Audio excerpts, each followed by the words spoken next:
and I have the pleasure of turning it over to our two amazing moderators, Dr. Beth Lewis and Miss Jennifer Harding. Let's give them both a round of applause. Ladies, the floor is yours. Our next conversation is for Mayor of Pearland. We have Quentin and Tony with us. This will be a similar conversation to the City Council candidates. We will begin with opening comments. Quentin, you get 2 minutes.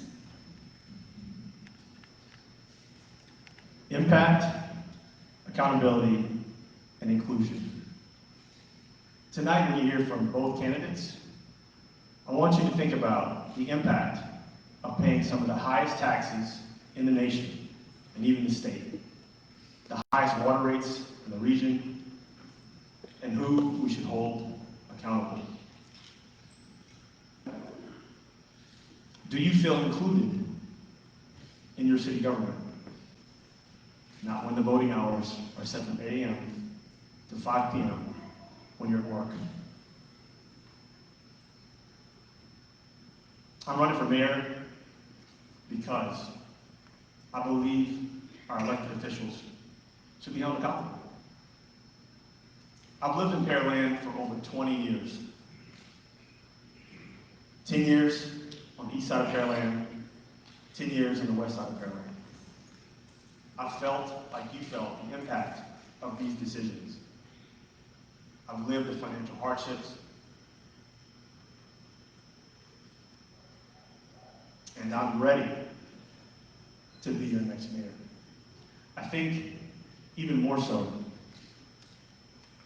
I understand the divisions that exist between East Pearland and West Pearland.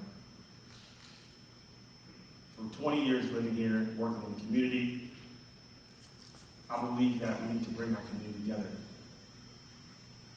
I think I have professional and community experience to get us through these tough financial times.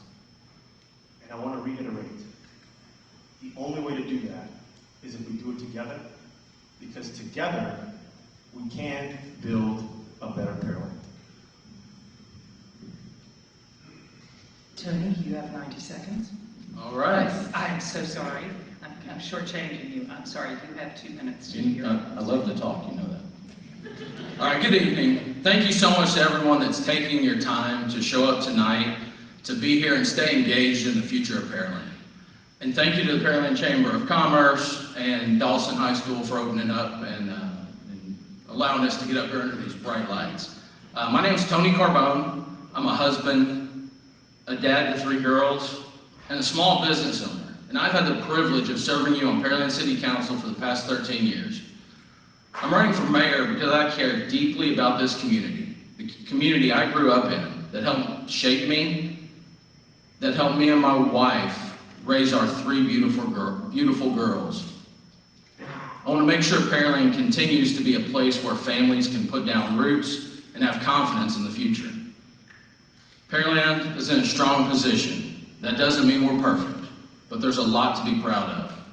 We've worked hard to manage growth responsibly, maintain a strong financial foundation, and continue investing in infrastructure, public safety, and quality of life. And that doesn't happen by accident. It takes consistent leadership, thoughtful planning, and a willingness to do the work.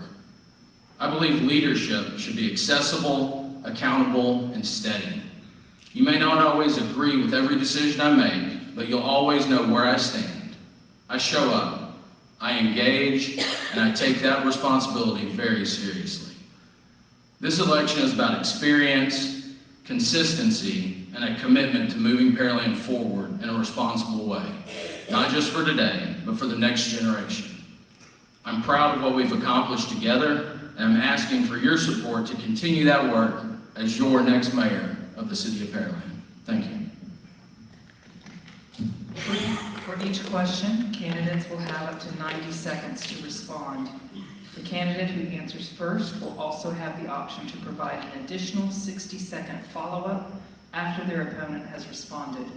If the first candidate chooses to use this additional time, the opposing candidate will also be offered the same 60-second opportunity. Jennifer will ask our first question. Thank you, Dr. Lewis. We're going to get into qualifications and city workings. To get us started, our first question will be a simple scenario. Imagine a family is relocating to the Houston area. They're sitting at a coffee shop and strike up a conversation with you. They do not know that you're a candidate for mayor, and they ask a simple question. Why should we choose Pearland to live? What would you tell them? Tony, you'll be first this time, and you have 90 seconds. Why would I tell them to choose Pearland? To steal a line from Dr. Berger, I'm Pearland proud. Not Pearland perfect, but Pearland proud. It's the city that raised me. My girls are 7th generation, and I'm proud to call it home. And through the thoughtful, consistent leadership and making decisions day after day, council has led us to be the #1 city in Texas and the #3 in the nation to live.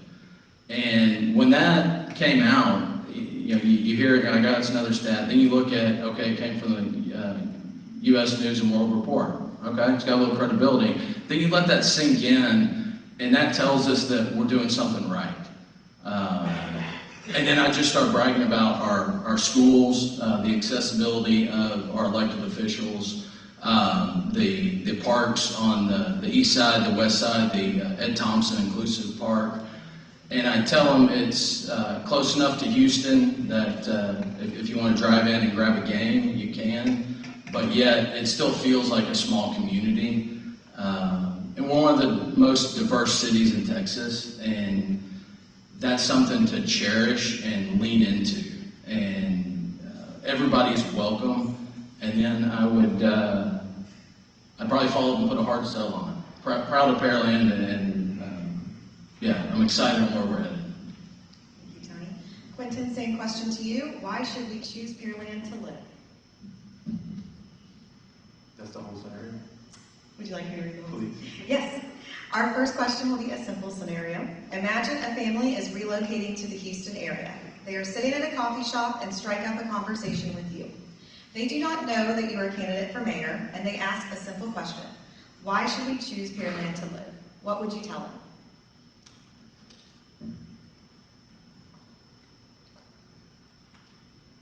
Well, first, I would try to ask them questions about what made them move to the Houston region in the first place. What are they hoping to gain?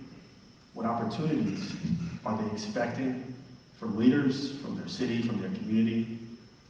And I would tell them that Pearland is a great location.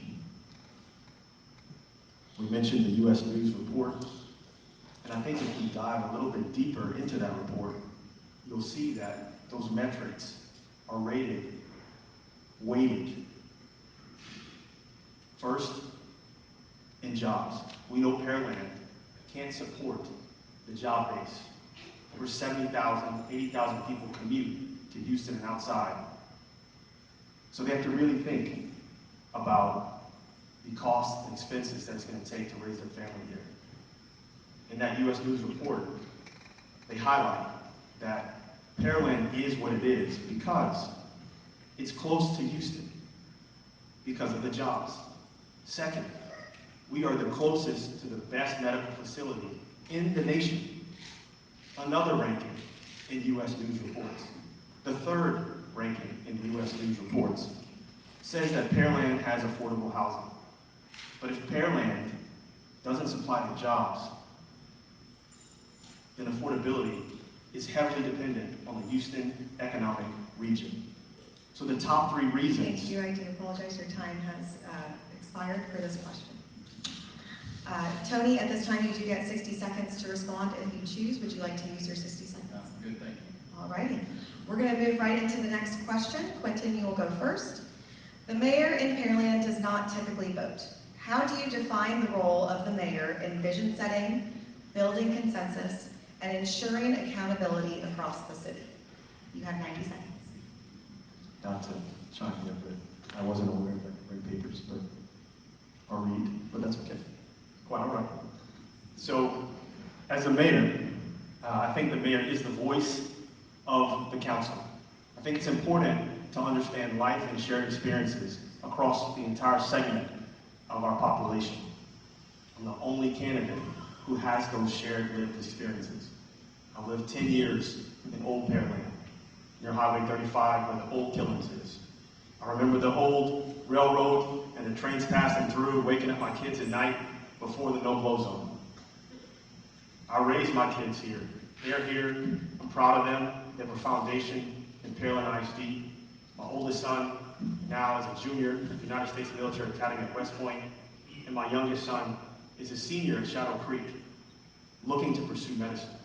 I say that because in Old Town, it's about service. Service and community. The same service that I passed on to my family, to my kids, and then 10 years later, we moved to Shadow Creek. I have experience in Pearland ISD, Alvin ISD.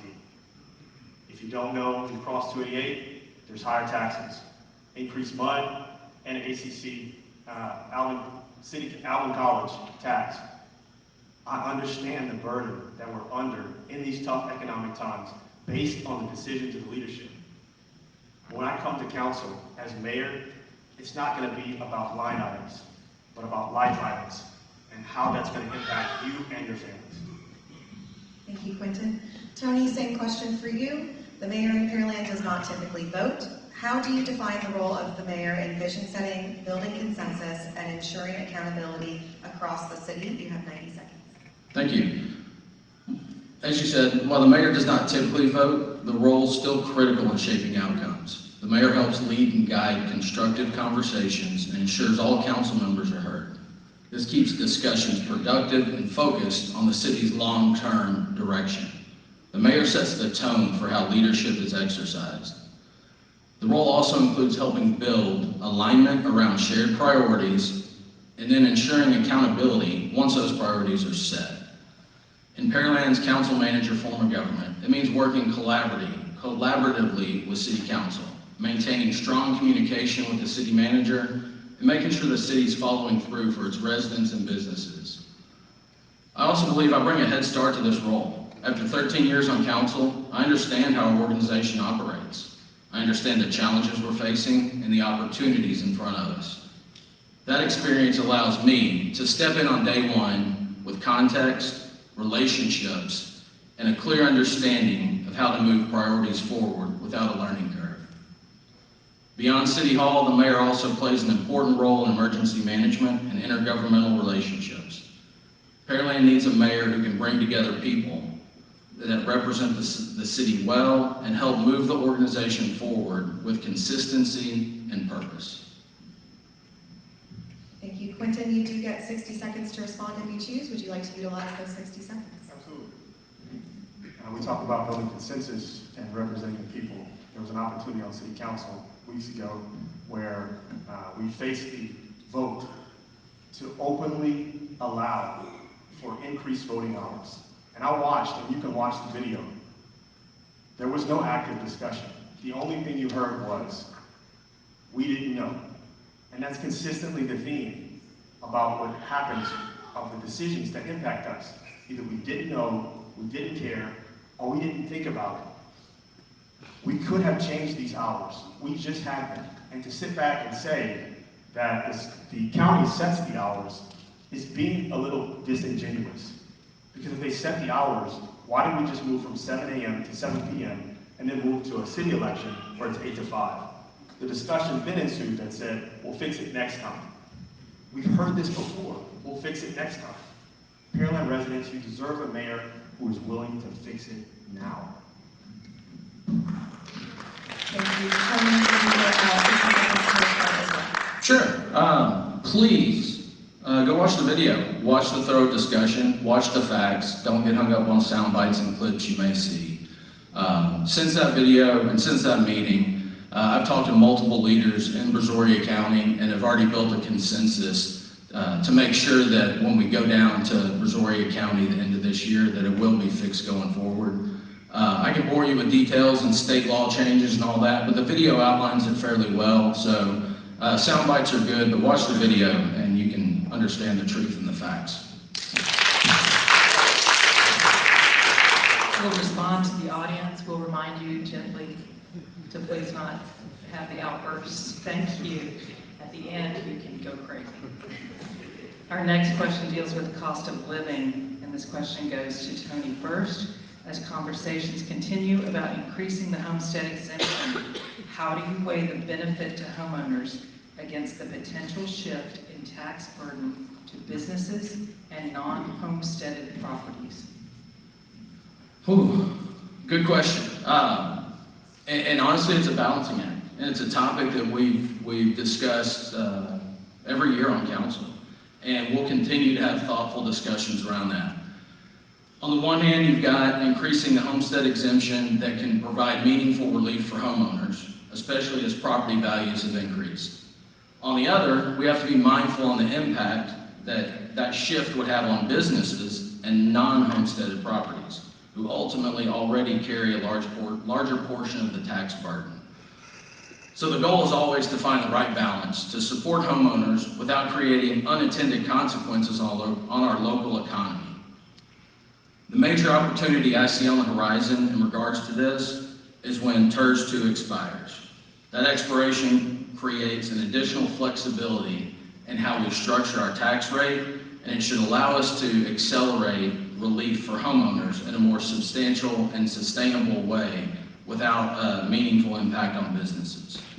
So it's not about changing or choosing one over the other. It's about timing, strategy, and making sure we're making the right decisions that are fair and responsible for the long term. It's not choosing one group over another. It's finding the right balance so Pearland remains a place where both families and businesses can thrive. Quentin, I'll repeat the question. As conversations continue around increasing the homestead exemption, how do you weigh the benefit to homeowners against the potential shift in tax burden to businesses and non-homesteaded properties? I think, first off, it's important to understand that if we keep buying, keep acquiring, it's unfair to homeowners to expect them to not pay for what we're purchasing. I do agree that we all need relief, but at the end of the day, when we talk about strategic priorities and planning, we have a whole lot of plans, but not a lot of cost accountability. And if we continue to set these grand visions without any clear cost accountability directives, we're setting ourselves up for failure. Our homeowners, our businesses, and anyone who thinks they can raise a family in Pearland. I'm not just preaching sound bites. It's real. When you have multiple people living in the same home, trying to afford the water bill, the light bill, the property tax, the school tax, everything is increasing, and we can't sit here and think that it's not because of the decisions that have been made. Thank you. Tony, you have 60 seconds to respond. Okay, thank you.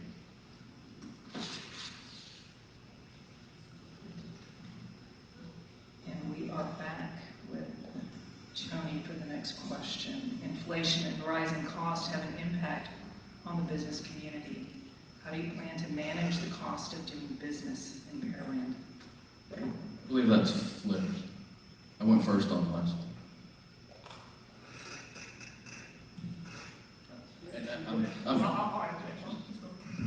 Inflation and rising costs have an impact on the business community. How do you plan to manage the cost of doing business in Pearland? Well, as we've already heard, the mayor has no vote, but the mayor has significant influence on the council making decisions. We know that there are uncertain times with AI and other advancements. Our sole economic dependency relies on the Houston region and Port of Freeport. And so in order for us to really mitigate this, we have to build alliances and strategic partnerships with all taxing entities to understand the full financial burden that we're placing on our residents, from MUDs to schools to the advancements or the investments from economic development, we can't continue to expect the returns on plans that have no cost accountability. All the plans we have set forward have no direct cost impact. They also don't talk about the potential returns, specifically with any type of metrics. You layer that on with the burdens we face with utility rates and other rising costs, it's going to be extremely hard to manage inflation. But if we have a strategic approach and a reserved approach, I think that's the only way to move forward and understand which projects to prioritize and which ones don't give us the benefit of the return up front. And now, Tony, would you like for me to repeat the question? Yes, ma'am. Inflation and rising costs have an impact on the business community. How do you plan to manage the cost of doing business in Pearland? There's several costs to doing business in Pearland. And for small businesses, one that we're actually working through right now is the cost of expansion and the difficulty it takes. When you have your lower Kirby, your big industrial folks come in that have the teams of professionals, not that hard. When you talk to small business, and you can talk to many of the chamber members here, it feels almost punitive, the cost that the businesses have to undergo for expansion. And so we're right in the middle of a Unified Development Code rewrite that is taking it from legal jargon that either you're an attorney or a small businessman has to hire a paid consultant to help navigate that. And so taking some of that out, some of that complexity out to allow our businesses to grow and expand, that can help diversify our tax base and help lead us in the right path. And mentioning plans, our plans do have costs. We've got implementation plans, and since I've served on council and my other councilmen, we stress we don't want just another plan that goes on the shelf. We want something that's actionable. Thank you. And Quentin, the same question. Inflation. I'm giving up. That's okay.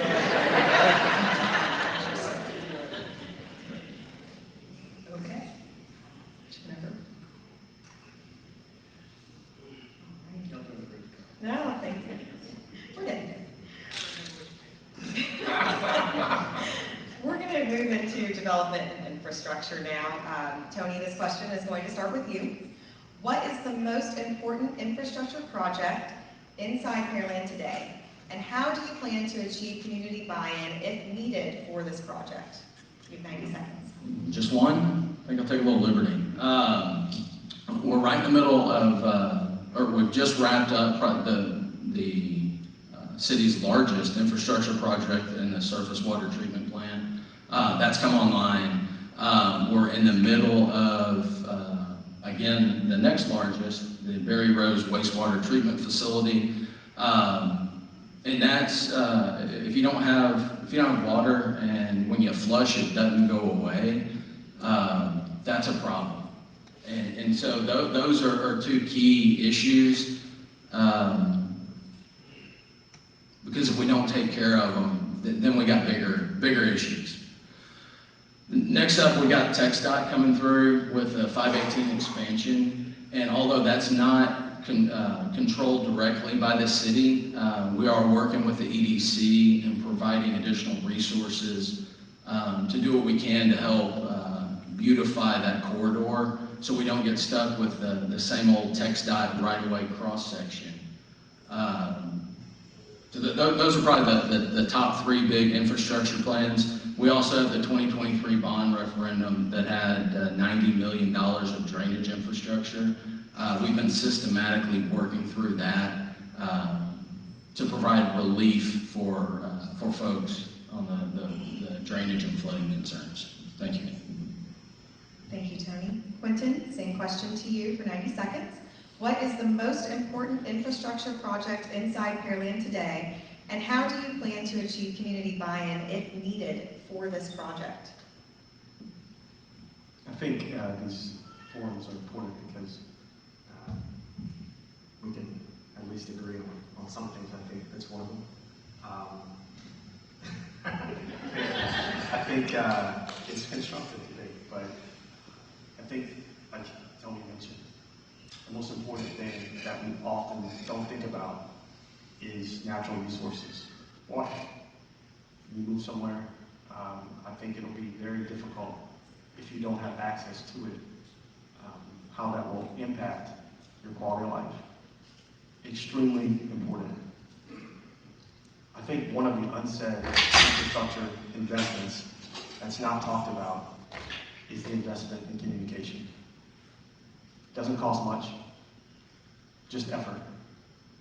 And when we talk about water, it's understanding the scale of what it's going to cost to bring those things online at the rate at which we did. Pearland must, let me take a step back. Pearland has planned water increases to pay for it, and we've not been told.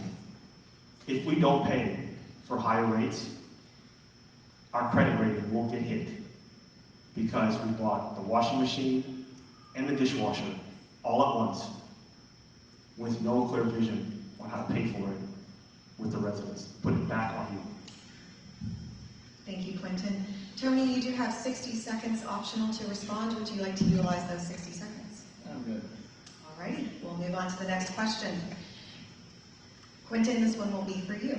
If elected, how do you plan to retain and grow business in Pearland?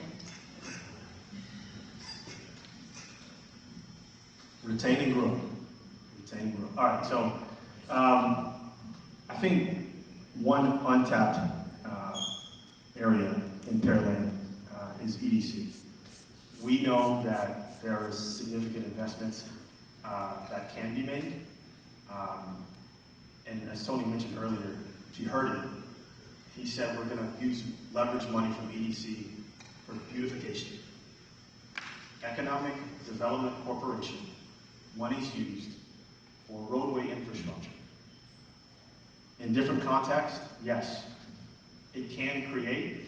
However, over the past years, we've utilized EDC to circumvent cities' responsibilities of maintaining our infrastructure. Instead of using the tool that we have as EDC to really go out and attract businesses that will provide the returns for our investments, for our business communities, to alleviate the pressures of homeowners. You can check their records. We just told you, beautification. EDC is involved in a lot of beautification, and we can go back and forth on the metrics as to what those returns would be. There's other plans for park expansions, all of the things you think a city should be doing, not economic development.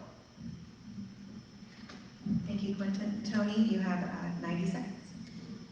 All right, thank you. Kind of seems like a plant question coming from the chamber with the business retention and expansion. But no, the EDC, Matt and his team, they do a great job attracting your big employers, primary employers.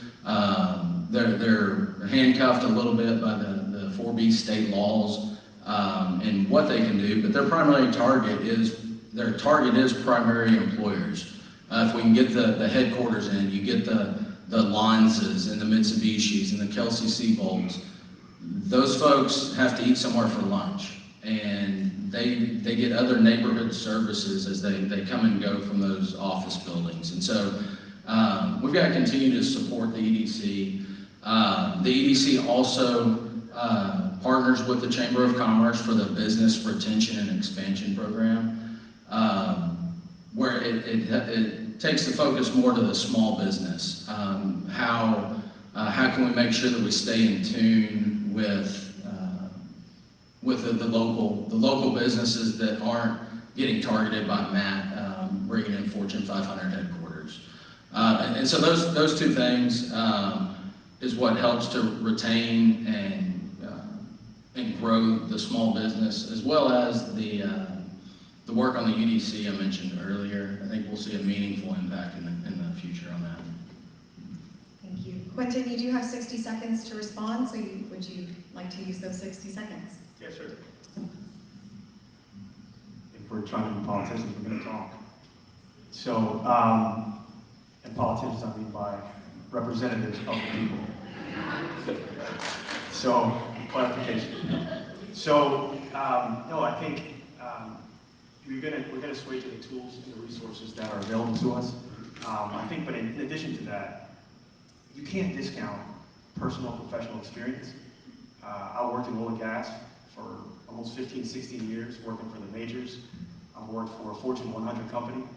So as a mayor, I do feel it's important that I have these skill sets and contacts and networks to leverage to bring these businesses to Pearland. That's something that happens on day one. It's not built necessarily on council, but professional experience in the workforce, providing opportunities for real families working with multiple multi-billion-dollar companies that trust the decisions that I make to bring them here. Thank you. Tony, would you like to utilize the 60 seconds? Just want to say I'm offended about being called a politician. That's it. On the record.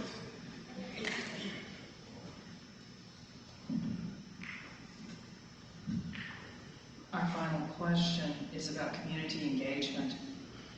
What does meaningful public engagement look like to you, and how will you ensure all areas of Pearland are heard and represented, both through your direct engagement and through thoughtful appointments to boards and commissions that reflect diverse perspectives while aligning with the city's long-term direction? And Tony, you start. All right, thank you. Meaningful public engagement starts with being accessible and being present.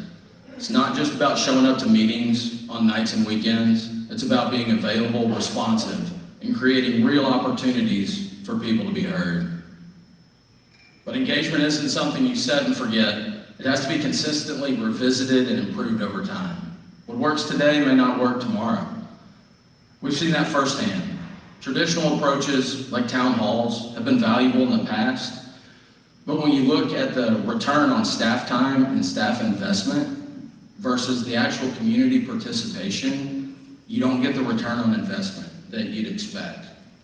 And that's why you've seen a shift more towards things like podcasts and other more accessible formats to meet people where they are. And that will likely continue to change in the future. That same mindset should carry forward. We need to continue to adapt on how we engage and making sure that we hear from all areas of Pearland. That extends to boards and commissions. And some of the most fulfilling work I've done in this role on boards and commissions is where you roll up your sleeves and work through issues and understand the different viewpoints and move towards solutions together. And that means bringing the people with the diverse perspectives together and aligning on the city's long-term directions and goals. Thank you. Your time. That's all right. Thank you. Your time has expired. Would you like me to repeat the question, Quinn? Please, sure. What does meaningful public engagement look like to you, and how will you ensure all areas of Pearland are heard and represented, both through your direct engagement and through thoughtful appointments to boards and commissions that reflect diverse perspectives while aligning with the city's long-term direction? Meaningful public engagement is exemplified, I think, when you take the step to represent the people and break voting records, engage with people at their doors. You mentioned town halls. I think we disagree because at the very core of local city government is the ability to talk and engage with residents. I think where we miss the mark is that we don't understand our community and that we have working families who can't come to town halls in the middle of the day at 3 o'clock, who can't show up at council meetings at 5, 5:30, and 6. We need to meet people where they are, yes, but according to their schedules and their work life. I'm a proponent of town halls because it engages in dialogue, not Facebook, not Twitter, not TikTok, real conversations with real people with real problems. meet people where they are. I intend to have town halls all across the city because our city needs are different. East Pearland, Dixie Farm, Cullen, Shadow Creek, we all have different needs. And these conversations need to happen. Facebook is important, yes. The most important engagement that you're gonna have is holding people accountable, and where you do it is at the ballot box. And it's making sure we have opportunities for people to hold us accountable. I'll say it again, at the ballot box. And it's not when working families are commuting, it's when working families have an opportunity to hold us accountable. Thank you. Tony, you have 60 seconds to respond. Would you like to use it? Good. We did get a question from the audience that I'd like to ask before we move into closing comments.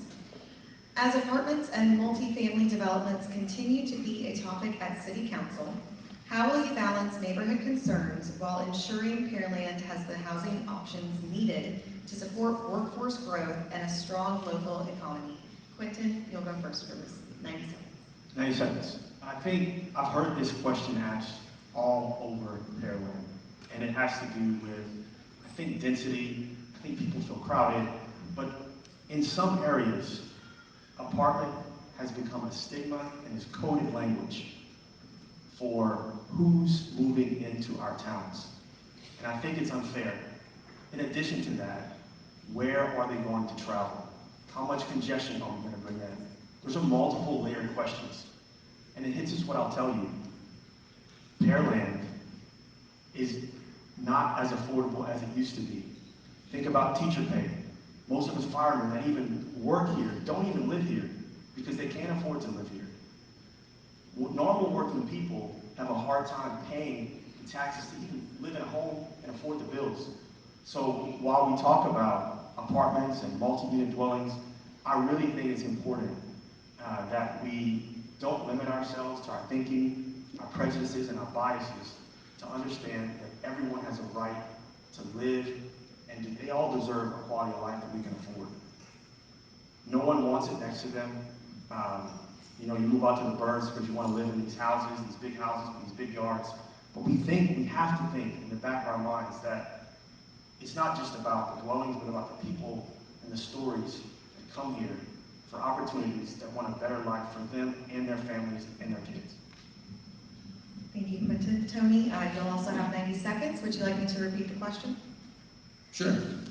As apartments and multifamily developments continue to be a topic at City Council, how will you balance neighborhood concerns while ensuring Pearland has the housing options needed to support workforce growth and a strong local economy?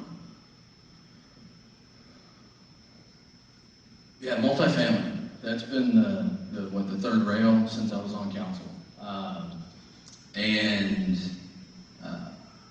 It's not a yes or no decision. It's where should it be zoned? What should it be a part of? Should it be part of a bigger development? And so in the right zoning categories, in the right area, that is designed around a mixed-use, walkable entertainment district, that'll give us the amenities that citizens are requesting. You have to have that residential density to support those businesses. And so, am I a hard no on everywhere with multifamily? No. In the right spot, in the right development, the right plan, it makes sense, and it helps to offset the burden of the homeowners' tax rates. And like a lot of things in city government, there's the multifaceted issues that you also have the state of Texas out here saying once we cross 150,000 in population, we have no say. And so that's why last month we went to Pearland Day in Austin to visit with the legislatures and say, hey, Austin, you don't like it when DC comes to tell you what to do. We don't like it when Austin comes to tell us what to do. That is time. Thank you. Thank you, Tony. Quentin, you do have an optional 60 seconds. Would you like to utilize this minute? Yes, and I'll be brief. When it comes to the mayor's position, it's understanding our community, who lives here, who wants to live here, who wants the opportunity to live here, I think that's most important as mayor, is to try to build and continue to build an inclusive community. And that's a community where everyone has a right to be able to afford a place to live, to raise their family, and to better themselves. That's it. Thank you, Quentin. Tony, you also get 60 seconds. Would you like to? No? Okay. All righty. Well, we will go into closing comments. Gentlemen, you will have 90 seconds. And Tony, we will start with you.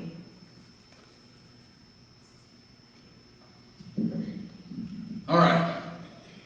I'll close with three things that matter: availability, consistency, and proven leadership across this community. Availability means when you reach out to me, you get me. Not a campaign hotline, you get direct access to your mayor. Consistency means I've been here day in, day out, year round, showing up, engaging, and doing the work, not just from time to time during election season. And proven leadership means my record's real, it's visible, and it's built right here in Pearland.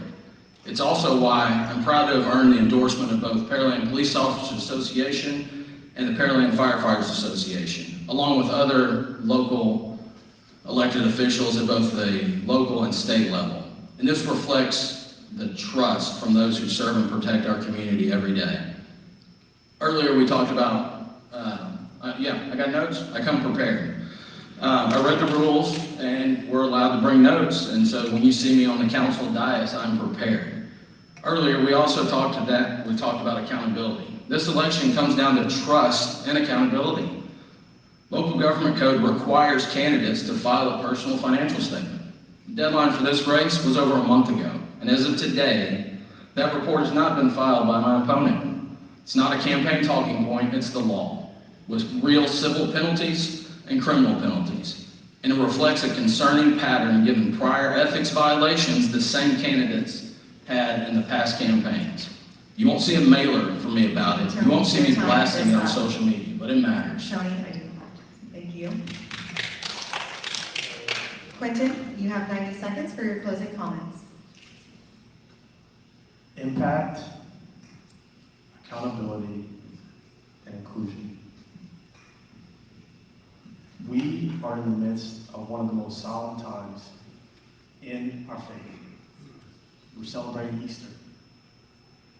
We think about the impact of one man who made such an impact on our faith and what we believe in.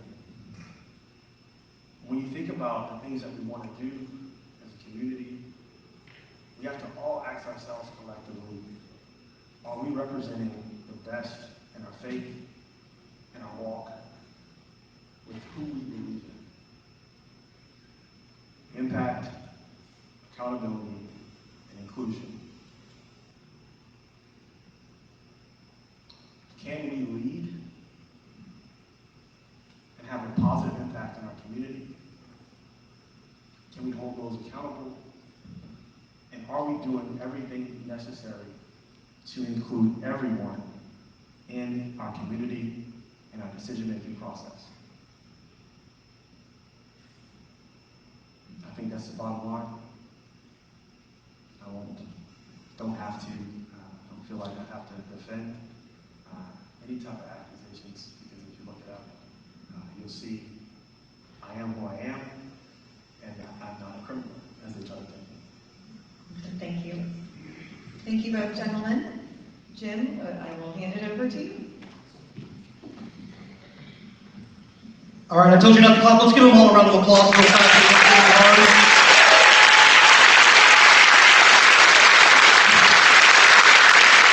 In the last 2 hours, our two moderators have been under the lights, answering questions, looking at questions from the audience. Let's give Dr. Beth Lewis and Ms. Jennifer Birdie a round of applause as well. I'll be brief in my closing remarks. Use events like this or a wide range of resources to get educated on the candidates. I want to thank everybody for attending. My favorite quote is from FDR, and I have it hanging in my office. He said it best: democracy cannot succeed unless those who express their choices are prepared to choose wisely. The real safeguard of democracy, therefore, is education. Get educated on the candidates in all your local elections. Early voting starts April 20th. Vote one time. I usually say vote often. Vote once. Get out there and vote. thank you to both all 4 of our candidates for being here today. We will see you at a Pearland ISD Board of Trustees Position 1 and 2 Forum on April 15th at 6 p.m. in partnership with the Pearland ISD PTA Council. Final location will be finalized tomorrow. We wanted to put it on your radar. Again, thank you to everyone to be here. Have a great rest of your day and be safe going home. Thank you.